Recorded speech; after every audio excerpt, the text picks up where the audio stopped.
गुमशुदा पेंटिंग का रहस्य, एक सस्पेंस और थ्रिलर कार्टून कहानी। बहुत समय पहले की बात है। एक पहाड़ियों के बीच बसा था एक सुंदर सा छोटा शहर, शांतनगर। इस शहर में रहते थे दो भाई बहन, चिंटू और पिंकी। चिंटू 10 साल का था और पिंकी 8 साल की। दोनों को जासूसी कहानियां पढ़ने और खुद नए रहस्य सुलझाने का बहुत शौक था। एक दिन शहर में बच्चों की पेंटिंग प्रतियोगिता हुई। चिंटू और पिंकी ने भी अपनी अपनी पेंटिंग्स बनाई और आर्ट गैलरी में लगाई। लेकिन सबसे ज्यादा भीड़ थी एक चमचमाती सुनहरी पेंटिंग के पास। नाम था गोल्डन सनसेट। वो पेंटिंग इतनी सुंदर थी कि हर कोई बस उसे देखता ही रह जाता। लेकिन उसी रात कुछ अजीब हुआ। अगली सुबह जब गैलरी खुली तो हड़कंप मच गया। गोल्डन सनसेट गायब थी। चारों तरफ पुलिस, कैमरे, सवाल जवाब, लेकिन कोई सुराग नहीं। चिंटू की आंखों में चमक आ गई। चिंटू बोला, पिंकी, ये कोई मामूली चोरी नहीं है। हमें इसके पीछे का रहस्य ढूंढना होगा। चिंटू और पिंकी गैलरी में छुप छुप कर सब कुछ देखने लगे। तभी पिंकी की नजर सीसीटीवी फुटेज पर पड़ी। पिंकी बोली, भैया देखो, चोर ने काला कोट पहना है, लेकिन उसके पीछे एक अजीब सा निशान बना है, जैसे पुरानी पेंटिंग्स में होता है। चिंटू बोला, ये निशान मुझे कहीं देखा हुआ लगता है।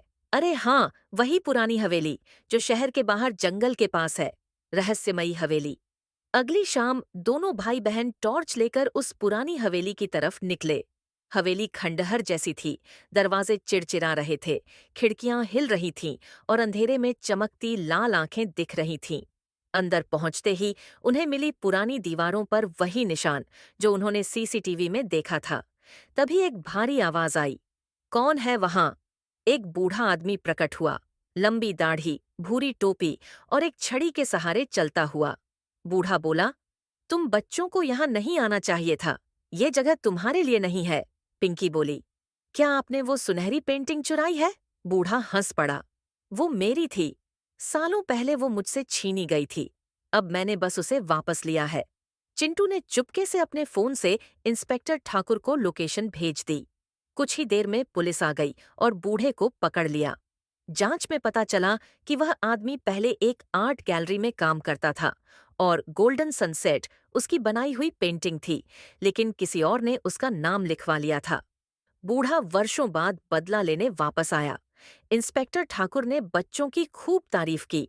ठाकुर बोले, तुम दोनों तो असली जासूस निकले। अगर तुम न होते तो हम कभी इस रहस्य को नहीं सुलझा पाते।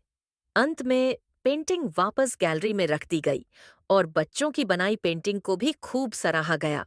चिंटू बोला, देखा पिंकी, रहस्य तो हर जगह छुपा होता है, बस उसे देखने की नजर चाहिए। पिंकी हंसते हुए बोली, और हिम्मत भी, जो हमारे पास हमेशा रहती है। और फिर दोनों अपनी अगली जासूसी के लिए तैयार हो गए। ऐसे ही दिमाग घुमा देने वाले रहस्यों और मस्ती भरे थ्रिलर कार्टून देखने के लिए अभी सब्सक्राइब करें हमारा यूट्यूब चैनल कार्टून कार्निवल, जहां मिलेंगी आपको मजेदार कहानियां और ढेर सारी रोमांचक मस्ती। तो घंटी बजाना मत भूलना।